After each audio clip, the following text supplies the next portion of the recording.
Hello दोस्तों, तो आज की इस वीडियो में मैं सोल लैंड 2 की आगे की नॉवल को कंटिन्यू करने वाला हूँ। और हाँ, अगर आपने अभी तक इसके पिछले पार्ट को नहीं देखा है तो अगर आप लोगों ने मिस किया है तो मैं उसका लिंक को डिस्क्रिप्शन और कमेंट में दे दूंगी, तो आप लोग वहाँ जाकर चेक करके देख लें। तो इस एपिसोड की शुरुआत भी बिल्कुल वहीं से होता है जहाँ डोंगर युहाओ से कह रहे होती है, युहाओ तुम्हें जानना होगा कि मैं जल्दी नहीं हूँ, मुझे बस इस बात की चिंता है कि तुम काफी कड़ी मेहनत कर रहे हो, जबकि तुम्हारे अभी के लिए तो हेल्थ भी ठीक नहीं है, इसलिए तुम्हारे लिए यही बेहतर होगा कि तुम कम से कम मुसीबत में पड़ो। और ऐसी बातें कहते हुए डोंगर ऐसा दिखा रही होती है कि जैसे इसे बिल्कुल भी जलन नहीं हो रही है। और फिर डोंगर काफी प्यार से कहती है, ठीक है, तुम्हें आज रात को भी टॉप 6 ऑल इंजीनियरिंग कंपटीशन के अंदर भी पार्टिसिपेट करना है, और मुझे ये डर है कि तुम्हारे लिए अपने अपोनेंट से निपटना आसान नहीं होगा, इसलिए पहले मुझे जल्दी से यह बताओ कि तुम्हारी इंजरी अब कैसी है। और इसे इस अंदाज से बोलता देख युहाओ भी चौंक जाता है और यह कहता है, चिंता मत करो, अब ये ठीक है, और तुम तो अच्छे से जानती हो ना कि मैं कोई ऑर्डिनरी पर्सन नहीं हूँ, और मैं निश्चित रूप से कह सकता हूँ मैं आज रात से पहले रिकवर हो जाऊंगा। जिसके बाद हम युहाओ के पास में एक वाइन के कंटेनर को देखते हैं, जिसे देखते हुए युहाओ मन में कहता है, वैसे तो मैं आज का गेम जीत गया हूँ, लेकिन मुझे अब भी अंदर से काफी हैवी महसूस हो रहा है, और मैं ये भी अच्छे से जानता हूँ कि यह टूर्नामेंट डेफिनेटली आसान नहीं होने वाला है। और जैसे ही यह उस वाइन के कंटेनर को अपने पास लाता है तो उसके अंदर से एक काफी अच्छी महक आ रही होती है, और ये मन में कहता है, ये तो कितनी ज्यादा स्ट्रांग वाइन की अरोमा है, और मुझे डर है कि एवरेज पर्सन इसके एक सिप को भी नहीं ले पाएगा। जिसके बाद यह उस कंटेनर को खोल के उसके अंदर की वाइन को एब्जॉर्ब करने लगता है, और इसे एब्जॉर्ब करने की वजह से युहाओ की बैक पे जो आई स्कॉर्पियन का निशान होता है वो काफी जोर से ग्लो करने लगता है, और इसका अच्छे से इस्तेमाल करने के लिए ये तुरंत ही मेडिटेटर लगता है। और तभी युहाओ का फॉरहेड भी ग्लो करने लगता है, जिसके अंदर से इसकी कार्विंग नाइफ बाहर निकल के आती है। और जब युहाओ अपने आप को हील करने की प्रोसेस कर रहा होता है तब डोंगर उसे काफी प्यार भरी नजरों से देख रही होती है, और ये मन में कहती है, ये लिटिल गाय दिन पे दिन काफी स्ट्रांग होता जा रहा है। जिसके बाद में रात का सीन दिखाया जाता है जहाँ पे ये चारों वापस से अपने भेस बदल के ग्रीन हाउस की तरफ जा रहे होते हैं, जहाँ पे केताओ कहता है, युहाओ आज रात के अपोनेंट काफी ज्यादा भयानक होने वाले हैं, तो हमें भी उनके खिलाफ हर हालत में जीतना होगा। जिस पर युहाओ कहता है, सेकंड सीनियर ब्रदर अभी आप टांग सी हैं और मैं टांग वो हूँ, तो आपको मुझे सेकंड ब्रदर कहना चाहिए। और रही बात आज रात की, तो हम जरूर जीतेंगे, और चलो चल के उन्हें दिखाते हैं कि हम में कितना जोर है। जिसके बाद ये चारों ग्रीन हाउस आ जाते हैं, जहाँ पे चैन इनका स्वागत करते हुए कहता है, दोनों यंग मास्टर्स प्लीज अंदर आ जाए। जिस पे टांग वो कहता है, बेट्स को 2 में बांट दो, जो कि मैं और मेरा बिग ब्रदर है। जिस पर चैन कहता है, सेकंड यंग मास्टर आपने अभी तक लौट नहीं निकाली है। और तभी चैन थोड़ा सा हैरान होने लगता है, तो टांग वो कहता है, मुझे पूरा विश्वास है, जाके तुम बैट लगाओ। जिस पे चैन कहता है, ठीक है, मैं अभी लगा देता हूँ। और फिर टांगू कहता है, जो चीज मैंने तुमसे कही थी क्या तुमने उसे कर दिया है, और तुम्हें भी पता होना चाहिए कि कितना अच्छा है और कितना बुरा है ये। जिस पर चैन कहता है, हाल ही के मैचों में काफी बड़ी मात्रा में रेयर मेटल्स को इस्तेमाल किया गया है, और उससे भी बढ़कर कि उसे रिवॉर्ड के रूप में इस्तेमाल किया जा रहा है, इसलिए सुपीरियर्स के द्वारा स्ट्रिक्टली देखरेख की जा रही है, और इसलिए ही। जिस पर टांगू कहता है, एक्सप्लेन करने की कोई जरूरत नहीं है, मैं सिर्फ इसका परिणाम देखूंगा, और अगर तुमने इसे अच्छी तरीके से कर दिया तो मैं तुम्हें अपग्रेड करके 5 रैंक से 6 रैंक पे ले आऊंगा, और तुम्हारी 5 रिंग्स को 6 रिंग्स में बदल दूंगा। और इस चीज को सुन के चैन काफी ज्यादा चौंक जाता है, तो टांग वो कहता है, क्या तुम्हें मुझ पर विश्वास नहीं है। और इस बात को सुनकर चैन तुरंत ही अपना सिर झुका के कहता है, मुझे विश्वास है। जिस पर टांगू कहता है, वैसे तो मैं डोमिनियरिंग हूँ, लेकिन मैं कभी भी उन लोगों के लिए कंजूसी नहीं दिखाता हूँ जो कि मेरे लिए अच्छे से काम करते हैं, इसलिए चलो अपने हाथ को आगे बढ़ाओ। और इस बात को सुनते ही चैन अपने हाथ को आगे बढ़ाता है, और टांग भू उसकी हथेली को कलाई को पकड़ लेता है। जिसके बाद ये अपनी किसी तरीके की पावर को इसकी बॉडी के अंदर इंजेक्ट करता है। इसकी वजह से चैन भी चौंक जाता है, और ये काफी हैरान होते हुए मन में कहता है, ये अचानक से क्या हो रहा है। ऐसा महसूस हो रहा है कि मेरी बॉडी के अंदर जितने भी पोर्ट्स थे वो सारे ही ओपन हो चुके हैं, और तो ऐसा लग रहा है कि मेरा ब्लड बॉईल हो रहा है, और ये तो सच में कितनी प्योर पावर है। और मुझे ऐसा महसूस हो रहा है जैसे कि मैं जवान होता जा रहा हूँ, और आखिर ऐसा कैसे हो सकता है, क्योंकि पिछले 7 सालों से मेरा कल्ब बेस किसी समतल पानी की तरह था, लेकिन अभी मेरी सोल पावर, जो कि ओरिजिनली काफी में से इम्प्योरिटी से भरी हुई दिख रही थी, वो अब पूरी तरीके से प्यूरिफाई हो चुकी है। और ऐसा महसूस हो रहा है जैसे कि मेरी बॉडी के अंदर सारी इम्प्योरिटीज डूब गई हो। और ये चीज वाकई में काफी ज्यादा वंडरफुल है। जबकि इस तरफ योहाओ मुस्कुराते हुए मन में कहता है, इस दुनिया के अंदर इम्पॉसिबल भी पॉसिबल हो सकता है, बस इतनी सी बात है कि तुमने असल में उस चीज को देखा नहीं है।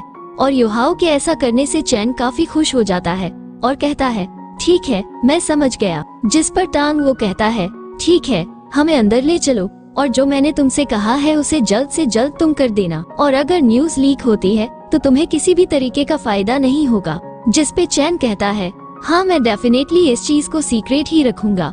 और फिर चैन मन में कहता है, अगर मैंने यह अपना काम कर दिया तो मैं अपने आप को एक इविल सोल मास्टर भी मान सकता हूँ।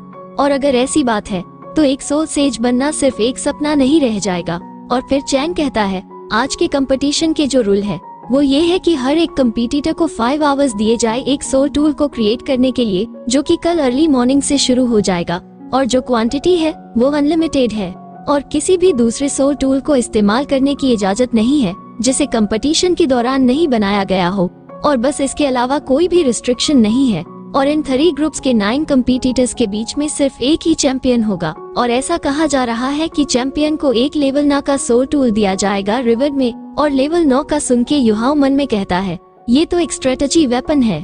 और जब ये दोनों थोड़ा अंदर जाते हैं तो यहाँ पे उन स्पेशल 2 बंदों को दिखाया जाता है, जिनमें से एक कहता है, ये कितनी चौंका देने वाली बात है कि तुम असल में इस राउंड तक आ गए हो और तुम्हारे लिए यही बेहतर होगा कि तुम प्रे करो कि तुम्हारी मुलाकात मुझसे या मेरे ब्रदर से ना हो।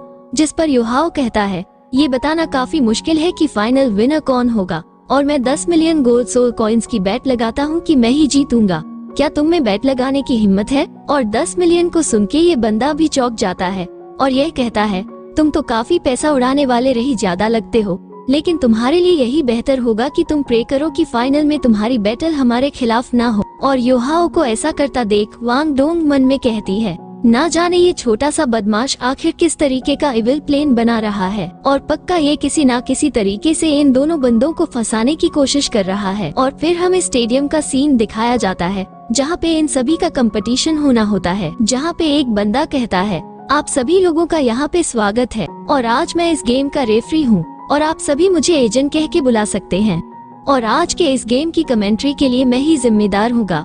और सबसे पहले प्लीज मुझे आप सभी से इंट्रोड्यूस करवाने दीजिए उन 6 सोल इंजीनियर्स को जो कि इस फाइनल बैटल के अंदर पार्टिसिपेट करने वाले हैं। और तीसरे नंबर पे हमारा नंबर 66 का सोल मास्टर है और प्लीज उसका स्टेज पे स्वागत कीजिए। और यहाँ तक कि वैसे इनकी फिजिकल कंडीशन ठीक नहीं है, लेकिन इनका जो काम और जेंटल अपीयरेंस है उससे हम इनके स्ट्रांग और मिस्टीरियस पोटेंशियल को देख पाएंगे।